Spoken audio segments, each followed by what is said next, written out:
But joining us is our Democrat of the day. We're heading to Senate District 9, Fergus Falls, basically the western central part of the state that borders on North and South Dakota. Cornel Walker is kind enough to join us right now. He is the DFL endorsed candidate for Senate District 9, and he's kind enough to take some time today to talk about his campaign. Cornel, thank you very much. I appreciate the time. Oh, you're welcome. Thank you for having me. My absolute pleasure. You're not getting any storms out there. I mean, you guys have had a lot of rain out there and snow. But we've got a lot of rain. It's not raining right now. So, well, that's good. I'm glad you're having a safe day here. Let's first of all start off a little bit with who exactly is Cornel Walker. Well, you might be able to tell that I'm not from around these parts. I was born and raised in Texas, and I married a wonderful woman from Fergus Falls named Jane Stock, and her family still farms out in the western township. And we were sitting on the beach in Galveston, Texas, and about 7 years ago, and I said, "Do you want to move home?" And she said, "Yes." So we came back and have a house on the Otter River and I feel like I'm home. Well, and congratulations on that. That's a wonderful that you came back. I mean, because that's the story. I mean, I've lived in rural America for many years, and the story is people leave and they don't come back. Isn't it wonderful that you guys came back and go reestablish the roots back in Fergus Falls area? Oh, it's great to be here. I'm from a small town area, and when I was growing up, I lived in Lufkin, Texas, which is very deep East Texas over near the Louisiana border. Mm-hmm. And my grandparents had a small ranch in a little town called Navasota, Texas, near about 30 miles from where Texas Agriculture and Mechanical School is, or Texas A&M. Mm-hmm. And I spent a lot of time on horseback and baling hay and extracting honey. So I'm very familiar with farm life. I know kind of where your area is at. I used to work years ago for the Iowa State Radio Network and Iowa State University, which was then part of the Big 12 Conference. And occasionally we would be down in your neck of the woods with a sporting event. And so I know where you're coming from out there. And that is first of all, it's beautiful country. That eastern side of Texas is absolutely stunningly pretty, and just a wonderful part of Texas to be from. Yeah, and you hit it exactly right. It's a wonderful place to be from. I grew up with white-only water fountains downtown, and when they finally integrated the movie theaters, they built a separate entrance so the blacks could enter from a separate way, and it was appalling. It began to move me toward the liberal side, and that is along with my mother and my grandfather and grandmother, who were very liberal. So I have long roots in the liberal cause. Well, and you want to know the truth is I'm with you. I lived in rural Georgia, Beaufort, Georgia, up by where the Chattahoochee River is dammed up on Lake Lanier.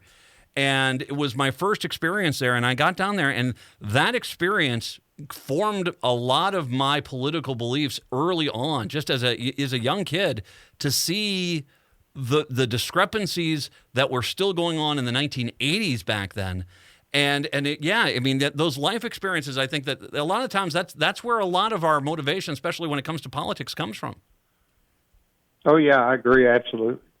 So now, what was your career field? Did you farm up here in Fergus Falls out in the Senate District 9? Well, no, my wife's family farmed up here. Yeah. I have never lived here until 7 years ago. Okay. And but my wife's family farms several thousand acres. They're a big farming family, and have farmed for generations in Western Township. You yourself, your experience as trial attorney, correct? Yes, I was 40-plus years as a trial attorney and as a mediator. And I started out doing criminal work, defending those accused of crime in became board certified in criminal law and handled everything from capital murder to probably driving while intoxicated, or DWI as they referred to it back then in Texas. And I finally moved over to defending doctors and lawyers in malpractice cases and major construction litigation. And you made the decision that you were going to run for Senate District 9. Talk a little bit about that. What was behind that call? Well, politics in general up in this area is the first call that makes you want to move to try to do something, try to change it. But I got really tired of both parties saying no to the other party simply because an idea came from the other party. So I decided I would run to try to put my mediation experience into practice. I feel like I'm uniquely qualified to walk across the aisle and shake hands and talk to people and see if we can bring together people who cannot agree on anything and get them to agree on small issues and ultimately get agreements on big issues. You know, you're in a district, and one of those districts is relatively red, and one of the things I find to be interesting when I talk to people out there, and I would like to get how you approach this, is that you will look at them and you'll say, well, you've had Republican representation for a long time, and they'll say yes. And they say, and have they delivered on anything they've asked that they said they were going to do for you? I mean, you know, we can start and talk about margins of farmers, which you've got a bird's eye view of yourself. You know, the margins of farmers have consistently gotten worse, even though the Republicans keep saying they're on the side of the farmer. And they'll say, oh, no, things haven't gotten better. But then the first thing they'll always say is, well, it's not the person that said they're going to do this that's failing me. It's just the Democrats. So how, when you get someone like that and you say, you know, let's just be honest, the first problem here is you're electing people that are not taking care of you. How do you convey that? Well, it's a hard sell. But mainly what I do is ask them, first of all, what are your concerns? What are the issues that are most important to you? And 90% of the time, they will name issues that are of concern to everyone. Mm-hmm. They're concerned about health care. They're concerned not so much about the margins, but they're concerned that family farmers are losing business and are going away. They're concerned that they don't have a good quality public education. They're concerned about living wages. They're concerned about a fair tax system. Most people, whether they're Republican or Democratic, want a clean environment. Mm-hmm. And I can, at my years of practicing criminal law, I can agree with them and understand about their concerns about law enforcement and crimes that are being committed, even out here. And so we have common ground. Mm-hmm. And I can approach it that way by sitting down and talking to them about that common ground. Mm-hmm. And it's not every time. There's some people that'll still close the door in my face the moment I say I'm DFL endorsed.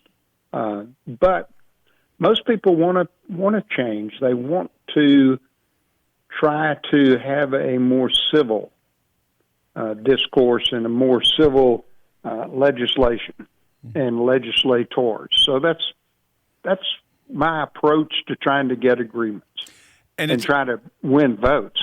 Well, and it's a great approach out there because tell them what you're going to do. You don't necessarily have to beat up on the other side. You can just tell them, here's what you're going to do. I think when I think about the DFL and I think about rural Minnesota, something that touches on almost everything you just mentioned, broadband. Whether that's quality of education, especially in the day and age of pandemics, whether it's quality of health care, the fact that, you know, a farmer might not be near a clinic, so if they can have broadband where they can video chat with someone, they can get medical help out there, the availability of medical records. You can look at business growth. in all these communities. The fact that broadband helps on something like that. And then on top of that, quality of life, just pure quality of life, the ability to have the access and the internet, the reliable internet that basically everyone else has. Broadband is one of those issues that, the DFL has been trying to deliver on. And obviously it's something that, can help, I think, a lot of people out in Senate District 9. Yes, and we attended, we live in Ardall Township, and we attended the township meeting, and the governing body in the township was very proud and very happy to announce that they had used some of the government funds to bring about broadband to an additional 75 people within Ardall Township. And that doesn't sound like a lot, but that's really important out here. No, that is a lot. I mean, that is, and that's results right there. And that's the kind of thing you can point to and say, this is what the DFL is doing. We're going to get it, not just the 75. Let's try to get it to everyone. You're exactly right. Absolutely. And by the way, Cornel Walker joining us, Senate District 9, Democrat of the day. I was talking to a person running for a House seat up in 4. I think it was 4B. And he brought up an idea, and I love this idea, and I've been asking some politicians, why can't we make this happen? I would love if the state could get to a point where they offered health insurance to farmers directly. Because let's face it, isn't that one of the biggest problems with the family farm right now? The fact that people have to work off the farm to get health care, that they're already working one of the toughest jobs they can. We can talk about the margins and how they keep going down. But the reality is if you could basically at least have the state offer a health care option to where the farmer doesn't have to necessarily abandon the farm to basically just be able to have the basics of good health, I think that's a fantastic idea that the DFL should be championing out there. I agree, absolutely. It's a wonderful idea. May I steal it? Do you steal it? No, there are some things which, and as I talk in Minneapolis, St. Paul, and people in Minneapolis, St. Paul, I mean, most people here have a job, they have health insurance. One of the things that just is hard to convey is that these farmers, they're out there working, their life is dawn to dusk. They're out there working in the fields. And if they all of a sudden then have to go take a job at night because they have to afford health insurance, I think that's a bad idea. I think the state getting involved there, having health insurance, having a health insurance program for farmers to keep you on the farm, to prevent you from having to go work all sorts of hours in the day and let your farm suffer while you do that. I think it's a fantastic idea. Oh, yeah, I do too. And the state getting behind it would be crucial. One of the things, and I'm steering off that subject, but one of the things in education that bothers me was the Indian family leave, is that the Republicans want to funnel money to yet another insurance company. Yes. And we've got to be able to get money away from control of an insurance company and more into the state. You're exactly right. There is a common sense way to do this. And it doesn't, the first thing you shouldn't have to ask is, how can I reward a private sector business?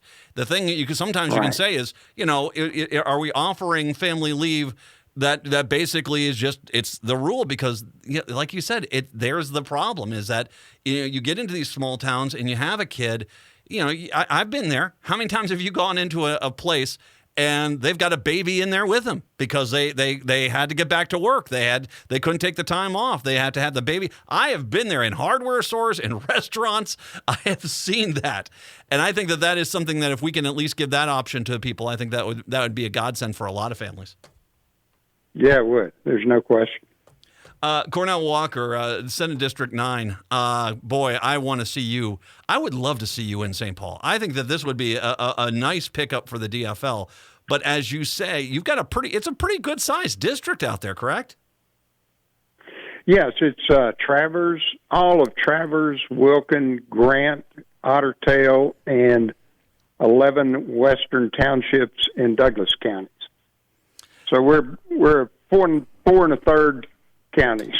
a large area. It is. So first thing, if I can say, okay, first of all, to all the metro area DFLers, I say this all the time. Help your local DFLers, sure. But if you're in a safe district, there are two things that Cornel needs your help with. One is donations. Driving around that district is a lot of money. That's a lot of gas. He needs immediate donations, helping out his campaign because he's got to put on a good fight out there and door knock. The second thing is volunteers, and I just said door knock.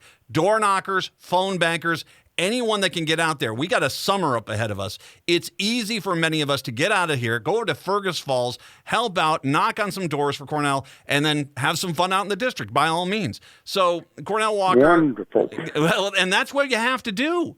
And I mean, I say this, and Cornel, if I say this all the time to DFLers, what are you doing to make the blue wave happen? And what you need to get out into, it's not just saying in your Minneapolis or St. Paul comfortably DFL seat, I'm helping out there. You got to get out into these other districts. And if you can go out there and flip a few of them, good things are going to happen across the board. You're going to get stuff like better health care for farmers, broadband for everyone, helping out with family paid leave. Those things are going to happen. And in turn, more DFLers votes come from that. So it's a common sense idea. Get people out to your district and help you out. Absolutely. Well, I'll tell you how big this district is. I spent 2 hours door knocking a little while ago, just earlier today, and I finished 2 hours and marveled that I had only gotten to 7 houses. That's how spread out it is. But it's vital to get out and meet the people not in Fergus Falls, which is 14,000, and you've got to get out and meet those people. But to get out into the country and let people know that you care about them. The DFL's not abandoning this district. And we need to help Cornel out there and help him in Senate District 9. So donations first. Gas money is pricey. Donate. Volunteer. At some point this weekend, I want everyone who's listening to me to make a trip out to Senate District 9 and help him out. So, Cornel, what's the website? Where should people go to give a donation, find out more about how they can help you? Well, there's several ways. You can go to Act Blue, which is probably the easiest way. You can go to cornelforminnesota.com, and that ought to get you there. And let me see. Your Facebook page too, correct? That I think are the best ways to do it. Those two. So Cornelformn.com. It's CORNELFORMN.com. I'll link to all of this a little bit later. And you were saying? Well, it has that webpage has a donate page, so that'll take you to Act Blue and you can donate. Or if you want to if you're old-fashioned and you want to write a check, it's Cornel Walker Campaign, P.O. Box 269, Fergus Falls, Minnesota, 56538. 565. I got it. All right, 56538. All right. And if I may, and I know it's a long way to come for a good time, but on June 16, between 5:30 and 7, we're having a fundraiser kickoff. The candidate, Jason Satter, for 9B, and I are having a fundraiser kickoff, and it's $25. You get a plate and all the pizza you can eat. And it'll be fun. Senator Murphy's coming up to be our keynote speaker. Nice. So it ought to be enjoyable. And is that going to be in Fergus Falls? It's in Fergus Falls. Union Pizza, Fergus Falls. All right. I'll make sure I put that out there. So June 16th, 5:30 to 7. He's going to be out there in Fergus Falls. $25 to get you a plate. Plus, Aaron Murphy is going to be out there speaking. So, and always a fantastic speech from that senator for sure. Cornel Walker. She? Yeah. Oh, yeah, she is fantastic. Cornel Walker, Senate District 9. All my best out there. I'll post this interview and I'll post all the links to later on so everyone can go out and donate. Thank you very much, sir. I'm very glad you're running out there in 9. I appreciate your time today. Thank you. I appreciate your time and keep up the good work. Thank you. Cornel Walker, State Senate District 9 is our Democrat of the day. We'll take a break. Come on back. It's the Matt McNeil Show right here on AM 950.